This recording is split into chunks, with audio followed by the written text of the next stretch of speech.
Hello and welcome to Third Eye Thinkers. I'm your host, Michelle Welch. Hi, I'm your host, Megan Benanti. And today we have a special guest. We've got Dr. Debora Trimpe, and she's pretty special. She's a friend of mine, and I've been very blessed to have her join us because she brings in a whole different type of third eye thinking today. So you can say hi, Debora. Hi, everybody. Okay, and it's nice to have her in the studio with us rather than over the phone or by Skype, so that's Right, also I a like treat. that. So I'm going to introduce Debora here.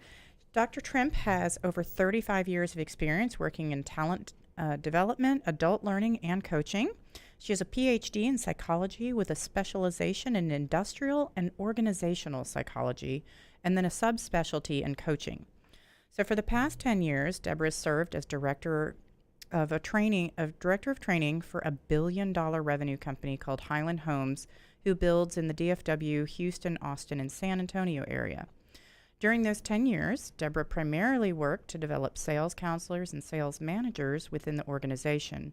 During her career, she has held positions from on-site salesperson all the way to owning her own home building company.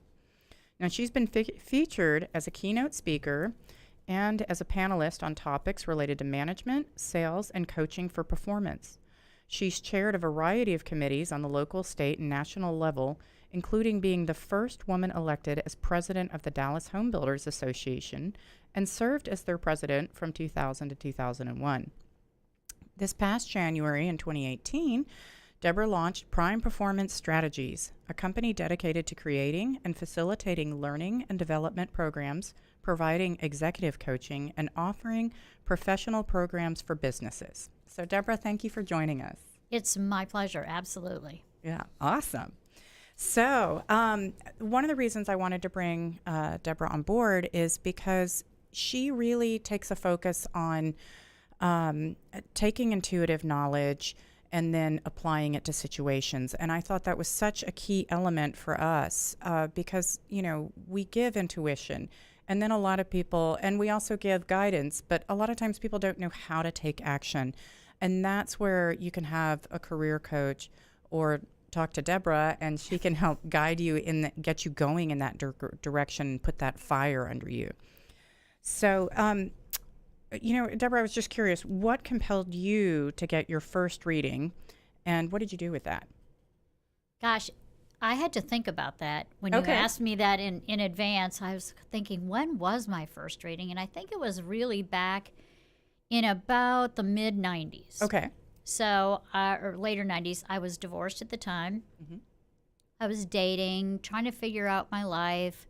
Couldn't figure it out. Everyone said, you should really have a reading. And they gave me a recommendation to someone who unfortunately was not Megan at the time. So I've learned better. But we went through this reading, and I was looking for answers, right? What's going to happen? Is this guy going to be the guy? Am I going to get remarried again? All of those things, right? And I was disappointed after my first reading because I didn't really get any answers. Interesting. So I went back for a second reading thinking maybe I just didn't put it all together right. And what I finally hit on was, you know, really it's not about the answers, it's about the process. It's about really listening to the underlying messages that you can then use to make some better decisions in your life. And so that was probably my aha moment about how to actually get a reading that would make any sense to me at all. Oh, that's cool. Yeah, that makes a lot of sense to me. A lot of times when I'll do readings, I'll talk to people about course correction. Right. And how to course correct in their lives. And I like it, Megan, that you mentioned how to take action on the readings. I often refer out to life coaches or career coaches after readings because of, you know, what do you do with this information? And I do sometimes give a lot of specifics in my readings, but it's interesting, and I'm going to throw this one at you, okay? It's interesting because your resume and your bio is so impressive with all you've accomplished. And one of the things that really stood out to me is, and Megan, I don't know if you have it where I can see it, but is the fact that there's a lot on here that's impressive, but I love the fact that you were the first woman elected as president of the Dallas Home Builders Association. Can you tell me a little bit about that? Because, I mean, that's kind of a man's world. Well, yes, it is. And grew up in the industry, which is very male dominated, right? And so I have, unfortunately, or maybe fortunately in my life, been one of those people that when someone says, I don't think you can really accomplish that, I'm going, watch. And so when I got involved in the association, I was working on committees. I really enjoyed the relationships that I made. And I felt that I was called to be some kind of a leader in the association, that I could do some leadership things that would maybe put a little different spin on things. And I do think that women think about things in a different way than men oftentimes. And so I felt like there were things we could do as an association that maybe we weren't addressing. And so I will tell you, it was a 10-year trip.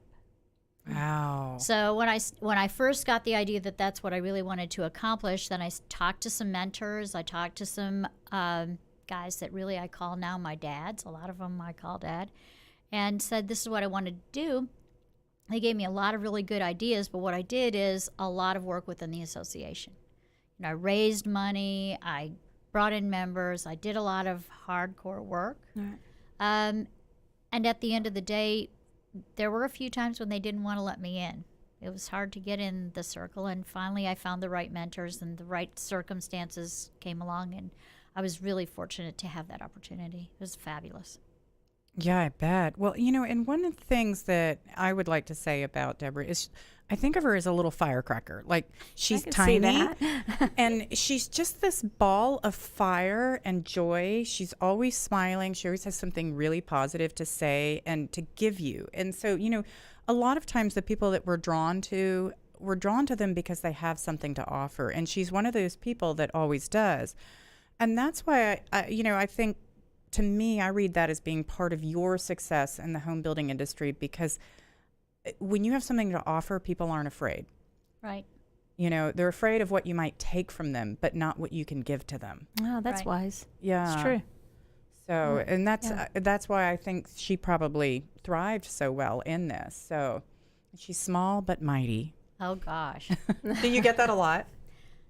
No, actually, there are a few people that are a little nervous when they get around small and mighty. I So, can totally see that. yeah. Right. I mean, you break some boundaries, I'm sure. Yes, indeed. And they may or may not see it coming, but once they sense it, they may be a little intimidated. There are times that absolutely happens. You're right. I can see Absolutely. that. But that's a good thing. I Yeah. mean, I'm sure that that's just the whole thing about being in the business that you're in, as far as with the aspect of it with the building and Right. the home building. There's another woman I met. She spoke at, I think it was for the Dallas Women's Foundation. She owns the Colorado Rockies, and I'm drawing a blank on her name right now, but Okay. she's a builder in Colorado, and you guys remind me of each other. I'm gonna have to look up her name afterwards.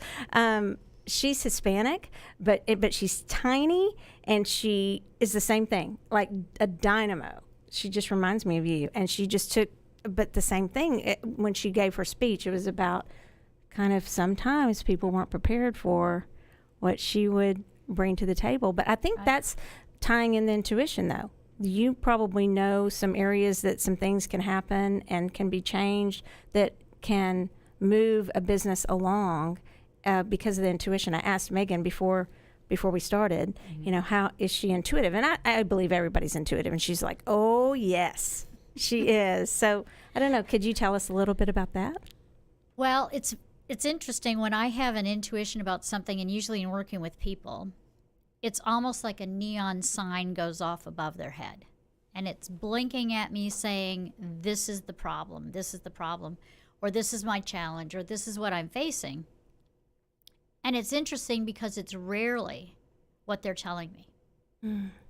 And so if you spend some time really kind of backing up and really being present, I know one of the questions you really kind of had for me is, how do people change their lives? And if I could give some people some advice, it's be present. We're always thinking in the past or worrying about the future. I know that a lot of people talk about that, but I think that's really hard for people to embrace. And so if you're truly present in the moment, Megan and I had something happen the other day, and she was telling me something, and I said, do you realize what you just said? And she's like, no, I didn't.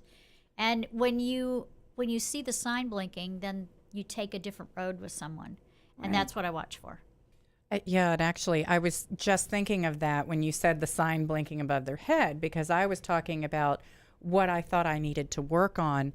And Deborah's like, wait a minute, you just said this, and that's not what you need. So you're actually having a different issue than what you thought you were having. And that was so helpful.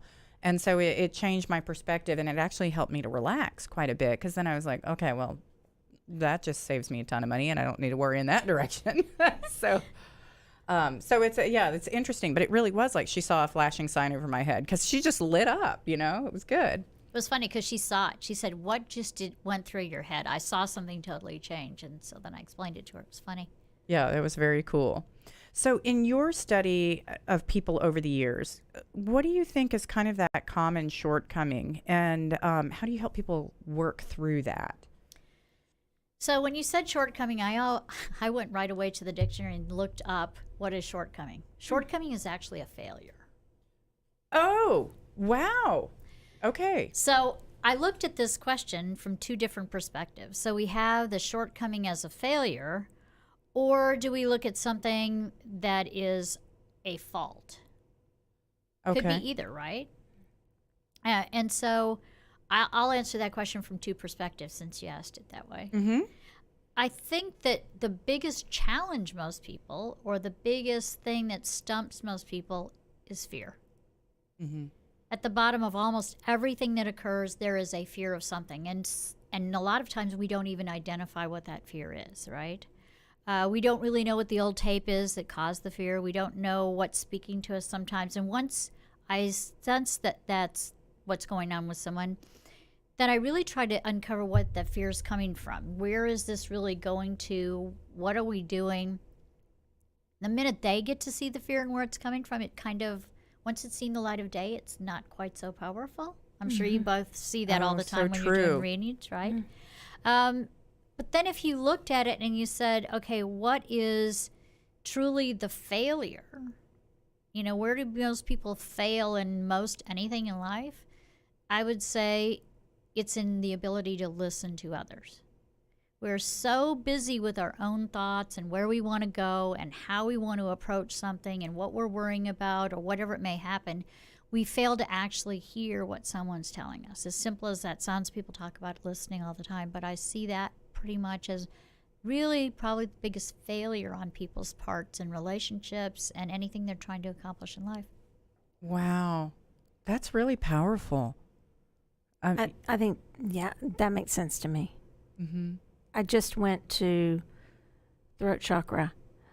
Mm-hmm. How many healings maybe should take place, because we all think about speak your truth when we get somebody with their throat chakra, and I'm always thinking it's also about listening and, That's right. and really listening, and that just really, that's powerful.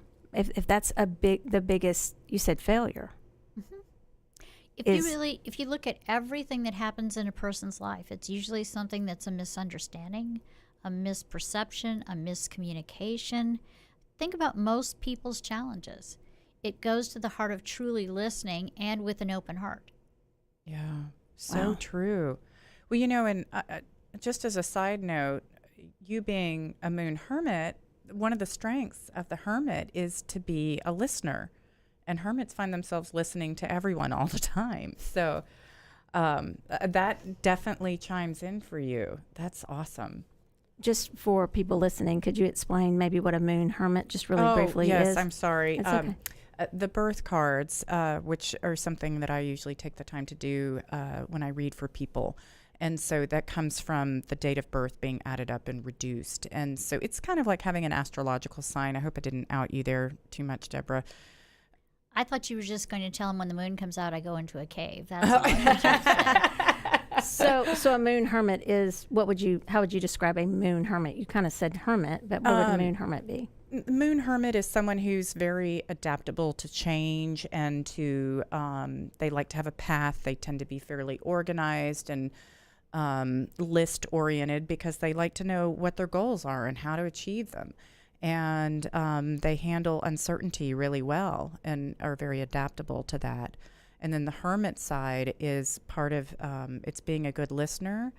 It's knowing how to forge ahead and being kind of a trailblazer.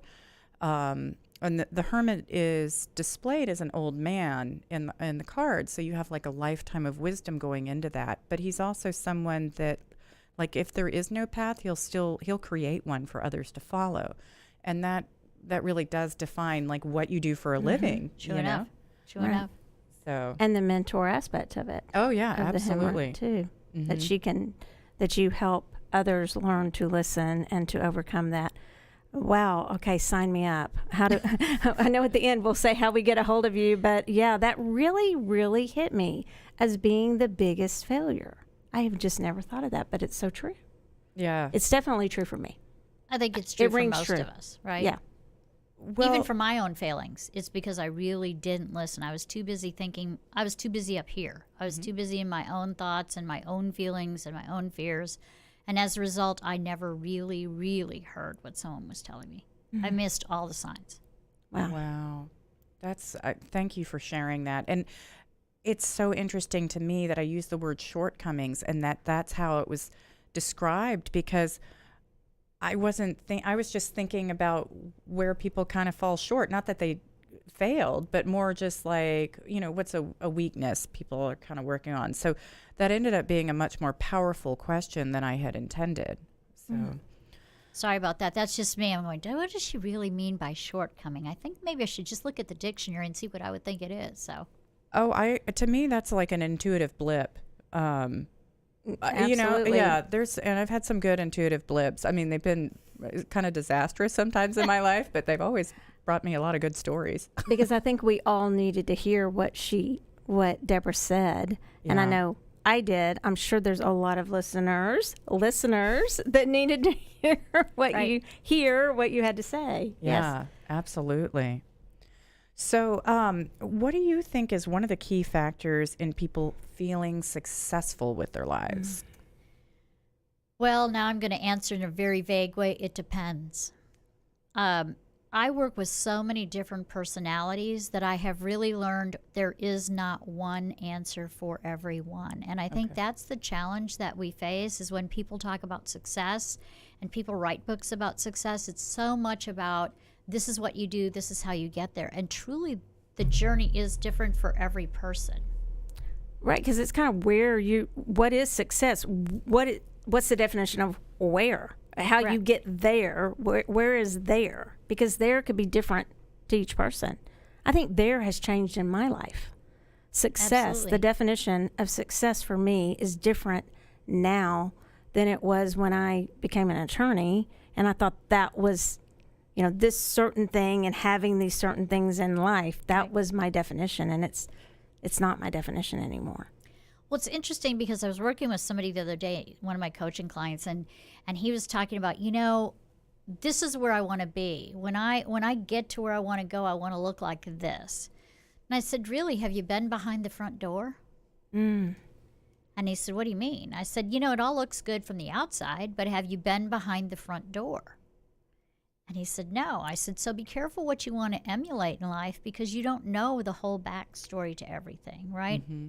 Right. And so, I guess the one thing that I would say to people, if you really want to become successful or feel successful in anything, you truly have to get to where is it that I want to go? What is my true vision for my life? What will make me happy? I think that's where we're mostly confused. What makes me happy, right? Yeah.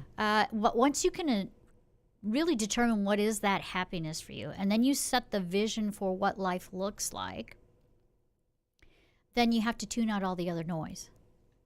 Because everyone else along the journey is going to have advice for you. Some of it's good, some of it's bad. And truly, if you can be successful, you've created your own journey in your own way. Yeah. And it can acknowledge it, like Right. what you've achieved. Right. Which is the hardest thing. I'll just throw out a personal thing. Mm-hmm. The hardest thing for me ever was to take compliments and to not feel embarrassed when someone discussed the achievements I had made. I felt that was kind of, oh yeah, well, it's nothing, And I think that's the challenge with success too. Are you ready for actually taking that on and owning that and feeling good about what you've done and where you've come from. That's such a good point. People know me as being a person who's like, very extroverted and out there. But what I have found is that if I'm in a group situation, if I'm credited for something I've done and I wasn't anticipating that, like not, getting up to speak or something, I am completely trying to crawl into my turtle shell. Right. And I find that just horrifying. And it's so nice to hear it. And yet, I'm so embarrassed in that moment. I was quite surprised because it's happened a few times recently. And I was like, oh, wow, okay. So a very interesting situation. Could you tell us a little bit about your journey from and how that kind of equates or plays into success for you from, the home building to the coaching and how that all ties together for you, the psychology, the doctorate in psychology? Yeah. So my journey was probably pretty much like everyone else's. I got into a job. I really didn't intend to be in the job I was in, but I got there and decided I would stay in that industry. Had the opportunity to get a divorce after 17 years and said, why did that happen to you and why did you ever go that direction? So many people told me that was the wrong direction, but I wouldn't believe it, right? So as I went through life, actually, for me, real personal here for everyone, I grew up in a family where my dad was really difficult to please. And so a lot of my life was always trying to accomplish something where maybe I'd finally feel that I'd gained his approval. I mean, okay, just like everybody else, I'm right on the psychiatrist couch here. And so my journey was really about, I suffered anxiety attacks. I mean, all sorts of things. And I said, I've got to change something about my life. This isn't really working, right? And so I worked tirelessly on myself and trying to figure out where these things came from through a lot of self-discovery.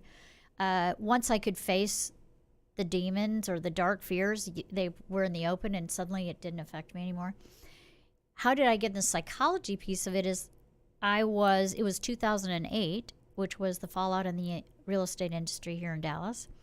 And I would walk into offices where people that had been super successful, multiple six-figure incomes telling me, I'm not sure I can feed my family, literally breaking down in tears going, what would I do? And I felt intuitively that I had some of the right answers, but I felt like, what if I actually had some additional learning that would say, yes, this is the way to deal with this? So I went back to get my master's actually in coaching. And from there, everyone said, are you going to get your doctorate? I said, no. So it took me 13 months to get my master's. I thought, well, this isn't so hard. So I figured I was on a roll. Let's go for the whole enchilada, right? And then that's how I ended up in getting my doctorate. I really wanted a doctorate in psychology, though, that was workplace related.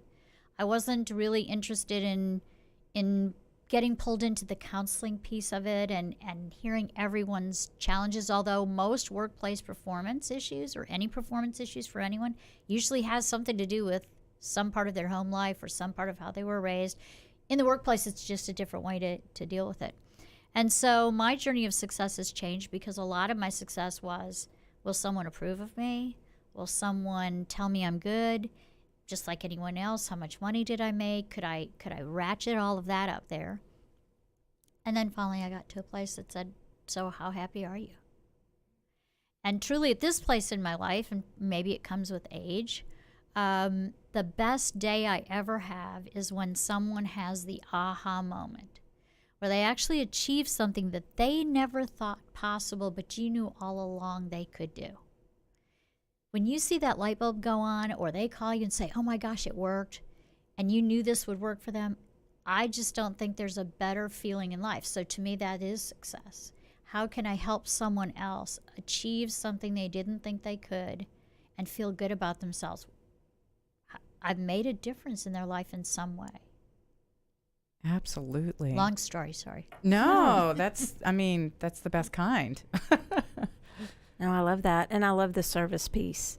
I think that if we believe, and I do, that we're all one, and it all comes back to serving one another, but at the same time, finding joy and happiness in your own life, it feels like you have the formula for that, or you are getting there at least and helping others do that. I'm still working on the formula every day.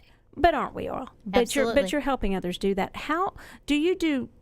So you're in the workplace, Yes. but do you also work with individual clients? I know you said you kind of didn't want to get into the counseling, but do you do, like, let's say, life coaching of individual clients? Absolutely. So I do learning and development programs for companies. In fact, everyone always asks me, what makes you a different trainer? I said, oh, let me give you the lecture. I trained my dog, my German Shepherd. I don't train people, I develop people. And so I also truly enjoy the aspect of the coaching piece of it that are individuals. So I have really about a dozen different people that I work with on coaching, and that's really probably the most fun I have, is that individual relationship and working one-on-one to get them to the next place that they want to go. So yeah, I do. That's good to know. And like, what I know that you work with, like, Highland Homes, you work with a bunch of different companies, but are they all really large companies that you work with due to your price point? I mean, I know that's kind of, are there smaller companies that you work with? I mean, I'm not trying to be too intrusive here, but That's okay. But if people are interested, if it was a smaller company, I have a smaller company. Right. Who do you appeal to most, or market to mostly? Actually, I really market to anyone who wants to make a change in their business philosophy. So that I don't only say I only work with large companies or small companies. I have a really broad range of people that I work with. One of the companies I work with, she's an entrepreneur, and she has her own remodeling company. You know, a company of one, right? And then I worked with somebody else yesterday who's a smaller company. You know, they have maybe 20 people. I've worked with people that only have 5 people. So it really becomes about who's really vested in trying to get their people to the next level. And if I can find somebody who's interested in that and we have the right values, that's who I work with. Right. Yeah.